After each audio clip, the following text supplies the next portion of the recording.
We had Bellator this past weekend. Fun card. We had a lot of stuff that I was very interested in watching with Bellator, which is important with them. Like they'll get me and they won't get me. I think I said this a couple weeks ago when they were back on the mat. I was like, they've let go of the rope a little bit as far as getting with all this stuff. It was when they and Pico was fighting, and they're like, they kind of wanted to take the fun out of them. And I was into this card. There was a couple of reasons. One, I love watching Michael Chandler fight. That guy's one of my favorite fighters on the planet, regardless of organization. So I was stoked to watch him versus Ben Henderson. Obviously, you have a rematch there. And Michael's one of those guys where he's kind of one of one of the last few where I'm really I want to see what his skill set is in the UFC. I've been wanting to see. I wish it would have happened a couple years earlier, to be honest with you. I got why it didn't, because he was so much at, I think, the peak of his powers at lightweight, and lightweight was kind of hung up in this spot where he wasn't going to get Khabib, he wasn't going to get Conor. But I also think that there was some slippage. Obviously, he had the loss to Pitbull, so that deterred some things. He had the weirdo loss to Brett Primus with his leg going down. So he suffered a couple losses in the midst, but that dude is all action.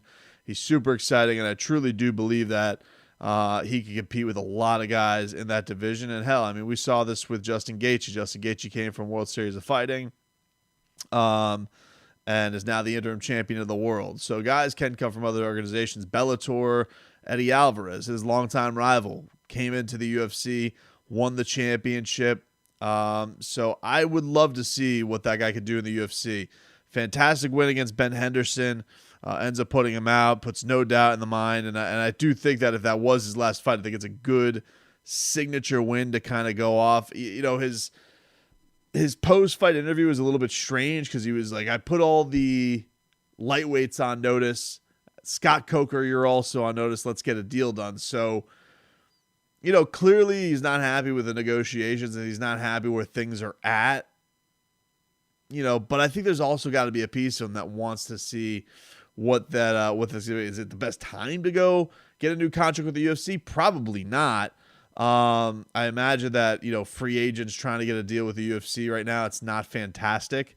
And again, unfortunately for him, I do think that he's going into a lightweight division that is pretty stacked.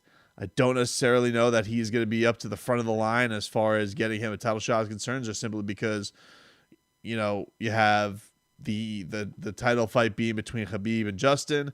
Then you have Conor waiting in the wings. You have Dustin and Tony already there. So it's not like Michael Chandler's going to come in here and he's going to get a kind of a fast pass to the top of the rankings.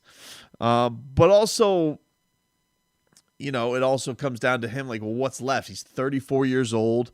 So it's not like he's ancient. He keeps in phenomenal shape. We know this. I mean, if you see the guy on social media, trains like an absolute monster. I just think that for him, I'd love to see him make the leap. I would love to see him make the leap. I'd love to see him fight a Dustin Poirier. I'd love to see him fight a Tony Ferguson. I'd love to see him fight a Justin Gaethje, a Conor McGregor, a Khabib. I'd love to see him be thrown into the mix with all of those guys. With Bellator, he's done it all. He's been the poster child forever. It did feel like it was mostly a goodbye when he was talking, but he did throw in that last line about Scott Coker. So obviously, if Bellator comes to whatever the terms are that he wants, I think he'll stick around. For them, he just brings so much, I think, credibility to their organization. I don't know how many guys they have to pay well, because they, I think, are built a lot on old heads and a lot of the exciting young prospects. There aren't many guys who are just in their, you think of they're in their prime and they're must see on Bellator, and he's one of them. So it'll be interesting to see, but I hope that this ends with Michael Chandler ending up in the UFC, because I really want to see what that looks like for him. Matt Mitrione ended up losing to Timothy Johnson. That was a tough fight for him. And, there's been a couple of tough ones in a row for our guy, Matt Mitrione, who we've had on a few times on this program. And, of course, he's king of the Kimbo stories. So I always have a special place in my heart for Matt Mitrione, but he's now lost a couple in a row. He's lost technically 3 in a row because he lost to Sergey Karatanov on their rematch after he kicked him right in the nuts and broke his balls, really. And he lost to Ryan Bader in the Grand Prix. And it's unfortunate for Matt. We talked to him a little bit about this the last time we had him on, and we were discussing the fact that, that Grand Prix kind of came around. He probably should have just been fighting right for the title after his win over Roy, and him and Roy don't like each other. He had the knockout over Fedor. So his Bellator career started off like wildfire. It's in a little bit of a skid right now. So that'll be interesting. He was, he's obviously one of their big draws as well. A little bit more probably on the backside than Michael Chandler is, being 42 years old, but is one of their best ambassadors. The other big thing locally, if you were tuning into this card, the big one that I was looking forward to was seeing Valerie Loureda. She was going for her 3rd professional win. She was 2-0, took this fight on 3 weeks' notice, and it's been a while since we've seen Valerie in the cage. She had some injuries. Obviously, the pandemic's kind of messed with everybody's plans. But man, I mean, that I thought was I don't want to say a star-making performance, because I do think, she, in her own way, she is probably one of the most popular fighters for her age. But I do think that it put a lot of people on notice. And I would like to get some clarification on this from her, but I thought when they went to the cage, when they went to her corner, she's she's literally a Taekwondo master. And they went to the corner of the cage, and they were telling her to go in there and throw some kicks.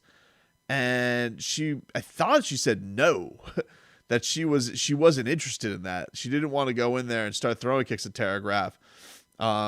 She was moving, she puts on a crazy, almost like a crazy movement pace. Like it's almost like trying to wrangle a cobra into a corner. And, she's just on her bicycle, moving. It just never stops, never seems to get tired. But her hands were looking great. I mean, it really was, she was, the smaller fighter, but man, her stuff was just crisper. It was cleaner. She was hitting a nasty jab on Tara, and then ends up just at the buzzer hitting her with this absolute hammer that puts her down. And look, if you're going to get that stuff from Valerie Loureda, I just think that you have a bona fide star in the making if you are Bellator. It's a tough thing, man. And for her to be the age she is, we've seen what's happened with, we've seen what happens with the likes of Aaron Pico and Kimbo Slice Jr. and all that type of stuff. They bring these guys out, and it's kind of a blessing that these young fighters are going to get their entire career put out on display. But it's also tough because you're going to see all those warts and all that growing pains. And she grew a lot in this fight, it felt like. And seemingly wanted to do it on different terms too. I would like to know what the whole game plan of that was, but it seemed like she didn't want to go necessarily to the bread and butter. Like, she went in there with the purpose of wanting to outstrike this woman with her fists. And we really didn't see that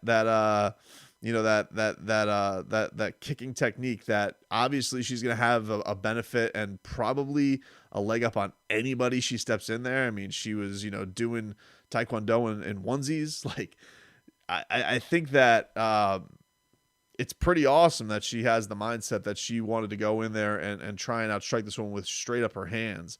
And really cool performance. A lot of people were like, oh, too much with the dancing on the woman's grave.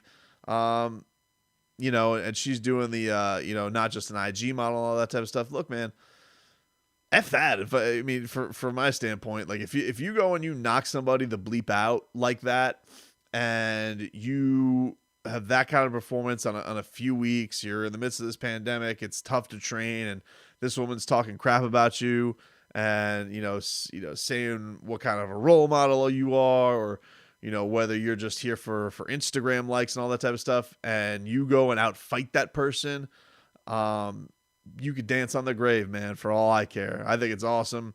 And I think that, obviously she's not quite at a Masvidal level of fame right now, but I do think in Miami, I think people are kind of picking up to her almost quicker in her career than they did with George. You know, George was, known by hardcores down here and things like that, but Valerie, I think, can blow up, man. I think she's something special, especially going and winning a fight like that, where it really felt like she paced herself well. She was looking for the right opportunity, caught Telegraph napping, and night put her out at the buzzer of the lights. So that for me was the real highlight of the Bellator card. Was interested in seeing what she was going to bring to the table in this night, and she did not disappoint. Not disappointed in the least bit. So that's a little recap of that.